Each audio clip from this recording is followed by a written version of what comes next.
हमने अपनी सारी कैपिटल मार्केट में ब्लो कर दी। देन हमने अपने जो बच्चों की स्कूल फीस की इमरजेंसी फंड थे वो हमने मार्केट में डिप्लॉय करे, वो भी ब्लो कर दिए। हमने अपनी वाइफ के अकाउंट से अपने अकाउंट में पैसे डाले, वो भी ब्लो कर दिए। मैं पिछले 10 साल से मेरे होम ऑफिस में जहाँ मैं ट्रेडिंग करता हूँ वहाँ पे कोई टीवी नहीं है, कोई न्यूज़पेपर नहीं आता। जितना ज़्यादा आजकल इतनी ज़्यादा नॉइज़ है ना, जितनी नॉइज़ से आप दूर होगे उतनी आपकी ट्रेडिंग अच्छी रहेगी। इनफैक्ट मुझे ऐसे ही पता है, मेरे फ्रेंड जो जॉब करते हैं एंड वॉशरूम में जाके वो अपने प्राइस चेक कर रहे हैं बार बार। तो आप अगर हर 5 मिनट बाद चार्ट चेक कर रहे हो तो आप डेली चार्ट फॉलो नहीं कर रहे, आप 5 मिनट का चार्ट ही फॉलो कर रहे हो। This video is made for educational purposes only and are not meant for financial advice. Viewers are recommended to consult registered financial and investment advisors before making any investment. We disclaim all liability for any loss or damage as a result of any investment that you may consider. We do not promote any finance or investment related courses or products through this channel. सत श्री अकाल, मेरा नाम हरनीत सिंह खरबंदा है and मैं पिछले 10 साल से trade कर रहा हूँ। एंड इस वीडियो के अंदर हम समझेंगे कि एक्चुअल में साइकोलॉजी क्या होती है ट्रेडिंग के पीछे, क्यों हम सारे लोग लॉस करते हैं एंड उससे हम कैसे बच सकते हैं। जब मैंने स्टार्ट किया था तो मैंने काफ़ी सारे लॉसेस किए थे और उसके बाद मुझे समझ आया था कि टेक्निकल पार्ट ऑफ ट्रेडिंग बहुत छोटा पार्ट है। मेन हम लॉसेस करते हैं टेक्निकल की वजह से नहीं, साइकोलॉजी की वजह से करते हैं। एंड उसके बाद से ही मैं साइकोलॉजी को बहुत ज़्यादा इंपॉर्टेंस देता हूँ। एंड मेनली रीज़न क्या है कि हम सारे लॉस क्यों करते हैं ट्रेडिंग में। हम अपने किसी इन्फ्लुएंसर्स को देख के या किसी फ्रेंड्स को देख के हम मार्केट में आ जाते हैं एंड हम सीधे सीधे अकाउंट ओपन कर लेते हैं एंड फर्स्ट डे से ही हम ट्रेड करना स्टार्ट कर देते हैं। और अगर आपने कुछ और करना है, आपने कोई जॉब करनी है, तो आप पहले कितने साल आप उसकी स्टडीज़ करते हो, देन आप ग्रेजुएशन करते हो, उसके बाद आप इंटर्नशिप करते हो, उसके बाद आप कुछ अर्न करने के बारे में सोचते हो। या अगर आपने कोई बिज़नेस करना है, आपको पहले उस बिज़नेस की नॉलेज लेनी होती है, आपको उस बिज़नेस में काम करना होता है, काफ़ी बारी फ्री में काम करना पड़ता है। उसके बाद आप इन्वेस्टमेंट लगाते हो, उसके बाद बहुत कुछ सीखते हो, बहुत लॉसेस करते हो एंड उसके बाद भी आप सोचते हो कि यार पहले साल में अगर मैं अपने खर्चे भी निकाल लूँ ना तो बहुत बड़ी बात है। पर ट्रेडिंग में हम सोचते हैं कि आज ही अकाउंट खुल गया है, सेम डे हमें प्रॉफिट क्यों नहीं आ रहा। एंड प्रॉब्लम क्या है कि सेम डे प्रॉफिट आ भी जाता है, बिकॉज बिगिनर्स लक लग जाता है। ट्रेडिंग में बिगिनर्स लक क्यों लगता है, बिकॉज आपका कुछ पास्ट कोई फियर नहीं है, आपका कुछ पुराना कोई लॉस नहीं हुआ मार्केट में, आप फ्रेश माइंड से आ रहे हो। एंड ज़्यादातर जब शुरू में आते हो तो छोटी छोटी कैपिटल से आते हो, तो आपकी साइकोलॉजी भी ठीक रहती है। अब जब आप ट्रेड करते हो एंड अगर आपका उस टाइम पे प्रॉफिट हो गया एंड अगर आपको शुरू में ज़्यादा प्रॉफिट हो गया तो वो बहुत ही बुरी चीज़ होती है। बिकॉज तब आपको ऐसे लगना स्टार्ट होता है कि यार मार्केट तो बहुत ईजी है, ट्रेडिंग तो बहुत ईजी चीज़ है, मैं ऐसे ही इतने टाइम से कुछ और कर रहा था, मुझे तो मार्केट में पहले ही आ जाना चाहिए था। बट जो स्टार्टिंग में जो आपका लक लगता है, जो स्टार्टिंग में जो आपको प्रॉफिट होता है, देन आप और कैपिटल लेके आते हो, आप और एक्साइटमेंट से और ज़्यादा आप कॉन्फिडेंस से मार्केट में आते हो एंड देन आपका पुराना प्रॉफिट भी चल जाता है, मार्केट वो भी ले जाती है आपसे एंड आप अपनी कैपिटल भी ब्लो कर देते हो। तो मार्केट को हमेशा एज अ बिजनेस देखो। पिछले 10 साल की मैं कुछ अपनी लर्निंग्स आपके साथ शेयर करूंगा। मार्केट को आपने एज अ बिजनेस देखना है। यहाँ पे आपने ये नहीं सोचना कि यार मैं चल थोड़ा टाइम के लिए आता हूँ, बहुत जल्दी बहुत सारा प्रॉफिट करूँगा और निकल जाऊँगा, ऐसे कभी नहीं होगा। मार्केट की जब आप पिच पे आए हो तो आपने स्टार्टिंग में पिच को देखना है, आपने डिफेंस खेलना है, आपने सिंगल्स लेने हैं, आपने हर बॉल पे स्टार्टिंग में ही आपने सिक्स नहीं मारने। अगर आप मार्केट में लंबे टिके रहोगे तो मार्केट आपको बहुत टाइम देगी सिक्स मारने का, बट अगर आप स्टार्टिंग में ही सिक्स मारने की ट्राई करोगे तो आप आउट हो जाओगे। उसके बाद आपको समझ तो होगी कि कैसे करना है ट्रेड, कैसे नहीं करना, बट आपके पास कैपिटल नहीं बचेगी।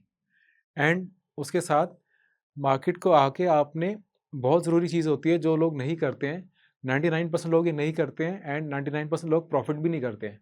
दैट इज़ कि वो अपनी ट्रेडिंग का जर्नल मेंटेन नहीं करते हैं। ट्रेडिंग के जर्नल में आपने लिखना है कि आपने कोई ट्रेड लिया है तो वो कहाँ पे लिया है, उसका प्राइस क्या लिया है, कितने क्वांटिटी ली है एंड सबसे इंपॉर्टेंट पॉइंट कि आपका एंट्री रीज़न क्या था एंड आपका एग्जिट रीज़न क्या था। अगर आपका एग्जिट रीज़न आपने वहाँ पे मेंशन कर दिया है कि मैं इस ट्रेड को यहाँ पे एग्जिट करूँगा, तो आप प्रॉपर प्लानिंग से ट्रेड कर रहे हो। अगर आप कहते हो कि मैं ट्रेड कर लूँगा, मैंने एक बारी ट्रेड ले लिया एंड मैं बाद में सोचता हूँ कि मैं कहाँ निकलूँगा, तो आप ट्रेडिंग नहीं कर रहे, आप गैम्बलिंग कर रहे हो। अगर आप ट्रेडिंग जर्नल में प्रॉपरली लिखते हो कि मेरा एग्जिट रीज़न क्या है, और अगर आपने बिना किसी रीज़न से एक बार ही अपने ट्रेड को एग्जिट कर दिया, तो आपको इवनिंग में लिखना है उसमें कि कोई रीज़न नहीं था, मैंने जल्दी में आके पैनिक करके एग्जिट कर दिया। या फिर कभी कभी आप बहुत छोटा प्रॉफिट बुक करोगे बिना रीज़न के, तो आपको वो भी लिखना है एग्जिट रीज़न में कि कोई अभी रीज़न नहीं था, मैंने जल्दी में बुक कर लिया प्रॉफिट। आप एक बारी, दो बारी, तीन बारी ऐसे जब करोगे, नेक्स्ट टाइम जब आप बिना किसी रीज़न के निकलने लगे होगे, आपको खुद रियलाइज़ हो जाएगा, आपको होगा नहीं यार, मैंने इवनिंग में अपनी ट्रेडिंग जर्नल मेंटेन करनी है, उसमें मैंने लिखना है कि यार मैंने क्यों एंट्री की थी, इसके अंदर क्यों एग्जिट की थी, मेरे पास कोई रीज़न नहीं है। आपको कॉन्शियसली अपने आप 2-3 बारी के बाद आपके वो ट्रेड्स होने ठीक हो जाएँगे। आप बिना किसी रीज़न के निकलना बंद कर दोगे। प्रॉब्लम तब नहीं आती है जब आप सोचते हो कि यार मैं अपने पास मेरा कोई रूल्स नहीं है ट्रेडिंग के। रूल्स आप सबने बनाए होते हैं। प्रॉब्लम तब आती है जब आप अपने ही रूल्स को फॉलो नहीं करते हो। एंड एक और बहुत इंपॉर्टेंट पार्ट है कि हमारे पास चेकलिस्ट नहीं है। अब हर कोई चेकलिस्ट फॉलो करते हैं, कोई भी इंपॉर्टेंट काम है, जैसे पायलट्स है, उनके पास पूरी चेकलिस्ट है एंड वो चाहे 100 बारी फ्लाइट उड़ाए, उसके बाद भी वो हर बारी चेकलिस्ट को देख के उसके बाद ही फ्लाइट को फ्लाई करते हैं। ट्रेडिंग में भी आपकी चेकलिस्ट होनी चाहिए। जैसे कोई भी आप बेसिक चेकलिस्ट रख लो कि सपोज़ मेरे जब तक 500 करोड़ के नीचे वाली कंपनी होगी मार्केट कैप वाली, उसको मैं टच नहीं करूँगा। किसी ट्रेड में अगर अपर लोअर सर्किट्स लग रहे हैं, उसको मैं टच नहीं करूँगा। या अगर कोई स्टॉक अभी अपनी 200 मूविंग एवरेज के नीचे ही है, तो उसको मैं टच नहीं करूँगा। आपकी एक चेकलिस्ट होनी चाहिए। यही बिज़नेस है, इसे बिज़नेस की तरह ही देखो। एक और आजकल इश्यू क्या है, हम सारे कहते हैं कि अगर आपने मार्केट में बड़ा पैसा बनाना है, तो आपको लंबे टाइम के लिए यहाँ पे बैठना भी पड़ेगा। बट आजकल एनवायरनमेंट ही ऐसा है कि हम लंबे टाइम के लिए कुछ कर ही नहीं पा रहे, हमारे में पेशेंस बचा ही नहीं है। पहले हम टेस्ट मैच देखते थे, देन हम वनडेज़ में आए, अब हम 20 ओवर्स के मैच देखते हैं। पहले मूवीज़ हम देखते थे एंड उसके लिए हम पहले पूरा वीक वेट करते थे कब मूवी आएगी। अब ओटीटी प्लेटफॉर्म्स है। पहले हम लॉन्ग फॉर्मेट वीडियोस देखते थे आराम से, अब हम रील्स देख रहे हैं, शॉर्ट्स देख रहे हैं एंड उसमें भी 10 सेकंड के रील के अंदर भी ऊपर लिखा होता है वेट फॉर इट। मतलब हमारे पास इतना भी पेशेंस नहीं है, उन्हें भी पता है कि हम 10 सेकंड भी वेट नहीं करेंगे। तो जब हमारे ओवरऑल कहते हैं ना कि how you do anything is how you do everything, अगर हमारी लाइफ में ही पेशेंस नहीं बचा, तो वही चीज़ मार्केट में भी रिफ्लेक्ट होगी। पहले का डेटा आया था कि पहले लोग एक्चुअली फ्रिक्शन था, आपकी कोई हैबिट अगर आपने ब्रेक करनी है, अगर आपने ओवर ट्रेडिंग की हैबिट ब्रेक करनी है, तो पहले लोगों को जैसे कोई ट्रेड लेना होता था, उनको फिजिकली अपने ब्रोकर के ऑफिस जाके वहाँ पे ट्रेड लेते थे। देन फ़ोन कॉल वाला सिस्टम आया कि आपको कॉल करके ट्रेड लेने हैं। उसके बाद वेब वाले सिस्टम्स आ गए, वेबसाइट पे आप जाके कर सकते थे। अब फ़ोन पे ऐप्स आ गए और इतने अच्छे ऐप्स आ गए हैं कि लिटरली आप 1 सेकंड के अंदर अपना फ़ोन निकाल के ट्रेड कर सकते हो। एंड इसी रीज़न से हम आजकल ओवर ट्रेड कर रहे हैं। तो अगर आपने ओवर ट्रेडिंग से बचना है, तो आप अपने इस प्रोसेस में थोड़ा-सा फ्रिक्शन लेके आओ। या तो आप अपने ट्रेड्स एक्चुअल में अपने किसी फैमिली मेंबर को या किसी फ्रेंड को बोलो कि तू अपने ट्रेड्स मैनेज कर, मैं तेरे को बताऊंगा कहाँ पे लेना है, कहाँ एग्जिट करना है। आप जब उसके अंदर अपने डिसीजन मेकिंग में फ्रिक्शन ले आओगे, गैप ले आओगे ना, आपके डिसीजन अच्छे होने स्टार्ट हो जाएंगे। एंड हमेशा मैं कहता हूँ, हमेशा स्टार्टिंग में जब छोटी कैपिटल से स्टार्ट कर रहे हो, आपको लगता होगा कि ये बहुत बड़ी प्रॉब्लम है, बट ये बहुत बेनिफिट है आपका। बिकॉज स्टार्टिंग में जब आप कर रहे हो, अभी आपको तो मार्केट के आपको बेसिक्स अभी आने हैं, अभी आपको अपने पैटर्न्स आप देख रहे हो। हर कोई चार्ट पैटर्न्स पे फोकस करता है, बट आपको अपने पैटर्न्स देखने हैं कि अगर लॉस हो रहा है तो आप उसको कैसे हैंडल कर रहे हो, अगर प्रॉफिट हो रहा है तो आप उस प्रॉफिट में बैठ पा रहे हो कि नहीं, आप उसमें लंबा राइड कर पा रहे हो कि नहीं। तो स्टार्टिंग में छोटी कैपिटल तो अच्छी बात है। एंड मैं हमेशा कहता हूँ कि अगर आप 10,000 को 20,000 नहीं कर पा रहे, तो प्लीज़ 10 लाख को 20 लाख करने की ट्राई मत करो, आप बहुत बुरी तरह फेल होगे। हमेशा स्टार्टिंग कैपिटल छोटी कैपिटल रखो एंड धीरे धीरे ही ट्रेड करो। एंड एक और इसमें प्रॉब्लम क्या है, मैं आपको एक 3 मंकीज़ की स्टोरी से एक्सप्लेन करना चाहूँगा। एक बार एक्सपेरिमेंट हुआ था एंड लोगों ने एक्सपेरिमेंट में साइंटिस्ट ने 3 मंकीज़ लिए। उन्होंने पहले सबसे पहले मंकी को एक टास्क दिया कि आपने ये टास्क करना है, उसे समझाया। एंड जब उसने टास्क किया, हर बड़े टास्क करने पे उसको एक रिवॉर्ड मिला, उसे एक बनाना मिल गया। देन उसने दोबारा टास्क किया, फिर उसको रिवॉर्ड मिल गया। तो उसने जितनी बारी टास्क किए उतनी बारी उसको रिवॉर्ड मिलता रहा। तो एक टाइम पे मंकी थक के उसने टास्क करना बंद कर दिया और बैठ गया। उसको रिवॉर्ड बनानाज, उन साइंटिस्ट के काफ़ी बनानाज यूज़ हो गए। सेकंड मंकी को उन्होंने टास्क तो करने के लिए बोला, वो एक्टिविटी करने के बोला, पर उसको कुछ भी रिवॉर्ड नहीं दिया, बनाना नहीं दिया। तो मंकी ने एक बारी करा, उसके बाद दूसरी बारी करा, उसने देखा कुछ मिल रहा नहीं है, वो आराम से बैठ गया। थर्ड मंकी को उन्होंने रैंडमली अवार्ड दिया। फर्स्ट टाइम पे उसको अवार्ड दिया, सेकंड टाइम नहीं दिया, थर्ड टाइम नहीं दिया, फोर्थ टाइम नहीं दिया, फिफ्थ टाइम उसको 2 रिवॉर्ड्स दे दिए, 2 बनाना दे दिए। तो वो हुक हो गया। देन सिक्स टाइम उसको कुछ नहीं दिया, सेवन्थ टाइम उसको एक रिवॉर्ड दे दिया। तो उसको अब रैंडमली रिवॉर्ड्स मिल रहे थे। शॉर्ट टर्म ट्रेडिंग में, ऑप्शन ट्रेडिंग में यही होता है। आपको कभी कभी छोटे छोटे टाइम में बहुत बड़े रिवॉर्ड्स मिल जाते हैं एंड आप उसके साथ हुक हो जाते हो। आपने काफ़ी बारी देखा होगा, आपके फ्रेंड्स बहुत टाइम से लॉस कर रहे हैं, बट उसके बाद भी वो कहते रहते हैं कि नहीं यार मैं अब प्रॉफिटेबल हो जाऊँगा, अब हो जाऊँगा। एंड मुझे, अब मानोगे नहीं, लॉकडाउन में मुझे सोशल मीडिया में इतने सारे डीएम आए थे एंड लोगों का लिटरली उस टाइम बहुत बड़ा लॉस हो चुका था। एंड लोग मुझे फ़ोन करते थे, वो कहते थे सर हमने अपनी सारी कैपिटल मार्केट में ब्लो कर दी। देन हमने अपने जो बच्चों की स्कूल फीस की इमरजेंसी फंड थे वो हमने मार्केट में डिप्लॉय करे, वो भी ब्लो कर दिए। हमने अपनी वाइफ के अकाउंट से अपने अकाउंट में पैसे डाले, वो भी ब्लो कर दिए। अब सर हम प्लीज़ लोन ले लें ट्रेड करने के लिए। मतलब इतनी ज़्यादा एडिक्शन हो जाती है, उन्हें पता नहीं चलता कि भाई हम क्या कर रहे हैं।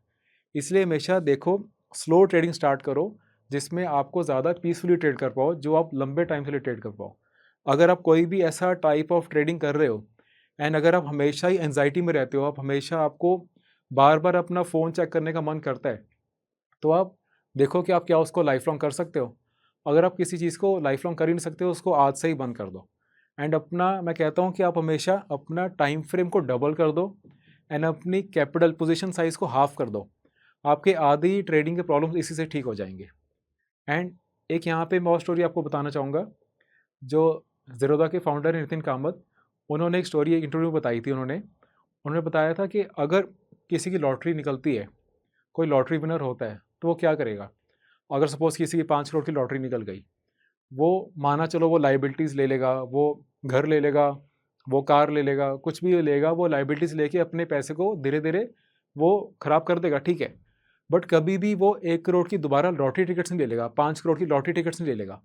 बट एक ट्रेडर, उन्होंने बताया था 2008 के क्रैश के अंदर, तब आप बहुत ज़्यादा आउट ऑफ द मनी के पुट्स ले सकते थे। एक ट्रेडर ने out of the money puts ले लेके 6 लाख को 1 करोड़ कर लिया था कुछ हफ्तों में। बट उसने अगले कुछ हफ्तों में दोबारा वो सारे पैसे वापस मार्केट दे दिया, नेगेटिव में आ गया। बिकॉज ट्रेडिंग में आपको जब अगर बहुत ज़्यादा प्रॉफिट आया है, तो आप ट्राई करते हो मैं इतनी जल्दी अपनी कैपिटल बढ़ा लूँ। उस टाइम पे आपको 1 करोड़ कम लगता है, आपको सोचते हो कि 1 करोड़ को 2 और 3 करोड़ कैसे करना है। तो जब भी आपको प्रॉफिट आ रहे हैं, अपनी ट्रेडिंग कैपिटल को एटलीस्ट 2 साल के लिए सेम रखो। जो प्रॉफिट आ रहे हैं उसको निकाल के लॉन्ग टर्म इन्वेस्टमेंट करते रहो। इनफैक्ट मैं कहता हूँ trading creates cash flow, investing creates wealth. Eventually जो आपका बड़ा पैसा बनेगा वो लंबे टाइम फ्रेम पे ही बनेगा। तो जो भी ट्रेडिंग से आपकी इनकम हो रही है उसको लॉन्ग टर्म में पार्क करते रहो, चाहे वो इन्वेस्टमेंट ETF में हो, इंडेक्स में हो, डेट में हो, किसी में भी हो, बट उसको ट्रेडिंग से बाहर निकालो एंड आप उसमें फिर अच्छे माइंडसेट से ट्रेड भी कर पाओगे। एंड एक और बहुत ज़्यादा ज़रूरी पॉइंट है कि आपने नॉइज़ से दूर रहना है। मैं पिछले 10 साल से मेरे होम ऑफिस में जहाँ मैं ट्रेडिंग करता हूँ, वहाँ पे कोई टीवी नहीं है, कोई न्यूज़पेपर नहीं आता। जितना ज़्यादा आजकल इतनी ज़्यादा नॉइज़ है ना, जितनी नॉइज़ से आप दूर रहोगे उतनी आपकी ट्रेडिंग अच्छी रहेगी। अब मैं एक टाइम पे मैं टीवी जैसे कभी बिज़नेस चैनल्स देख के ट्रेड नहीं करता था, बट मैं सोशल मीडिया हमेशा ऑन कर लेता था ट्रेडिंग के टाइम पे। अब आपने कोई चीज़ बाय की हुई है, वो उसी टाइम अगर आप सोशल मीडिया में किसी बड़े ट्रेडर को देखो कि वो शॉर्ट कर रहा है उसको, एंड उसके बाद अगर वो थोड़ा सा भी स्टॉक हल्का सा भी नीचे आएगा, तो आप सच में डर जाओगे। आपको लगेगा यार उसको कुछ पता है जो मुझे नहीं पता, एंड आप अपनी अच्छी खासी पोजीशन को एग्जिट कर दोगे। तो हमेशा नॉइस से दूर रहो। जब आप अपने चार्ट्स पे फोकस कर रहे हो तो अपने चार्ट्स पे ही फोकस करो। जो भी न्यूज़ आनी है, अगर किसी ने बहुत बल्क में बाइंग करनी है, तो आपको वो ब्रेकआउट दिख जाएगा विद वॉल्यूम। तो जो भी कुछ है मार्केट के वो स्टॉक के रिगार्डिंग जो भी चल रहा है, वो स्टफ आपके उसके अंदर आ जाता है चार्ट्स में। एंड एक और इम्पॉर्टेंट बात, बहुत लोग कहते हैं मुझे कि सर हम ना डेली चार्ट फॉलो करते हैं, बट जब मैं देखता हूँ ना कि वो 5-5 मिनट बाद अपना चार्ट खोल खोल के देखी जा रहे हैं। तो अगर आप हर 5 मिनट बाद स्टॉक्स को अपने देखी जा रहे हो खोल खोल के, इनफैक्ट मुझे ऐसे ही पता है, मेरे फ्रेंड जो जॉब करते हैं एंड वॉशरूम में जाके वो अपने प्राइस चेक कर रहे होते हैं बार बार। तो आप अगर हर 5 मिनट बाद चार्ट चेक कर रहे हो तो आप डेली चार्ट फॉलो नहीं कर रहे, आप 5 मिनट का चार्ट ही फॉलो कर रहे हो। तो इसलिए आपको, लोग कहते हैं ना आपको डिसिप्लिन बनाना पड़ेगा, बट डिसिप्लिन से ज़्यादा आपको सिस्टम लाने पड़ेंगे। हम ह्यूमंस हैं, लोग कहते हैं बिना इमोशंस के ट्रेड करो। बिना इमोशंस के हम ट्रेड कर ही नहीं सकते हैं, हम ह्यूमंस हैं, हमारे में इमोशंस हैं ही है। बट आपको सिस्टम अगर बनाओगे आप कि मैंने अगर स्विंग ट्रेडिंग करनी है, तो मैं शुरू के आधा घंटा देखूंगा मार्केट एंड लास्ट में आधा घंटा देखूंगा, बीच के टाइम पे मैं कुछ और करूंगा, अपने आप को बिजी रखूंगा, बट मैं उस टाइम मार्केट नहीं देखूंगा। जब आप ऐसे सिस्टम ही बना लोगे तो उस टाइम ओवर ट्रेडिंग के चांसेस काफ़ी कम हो जाते हैं।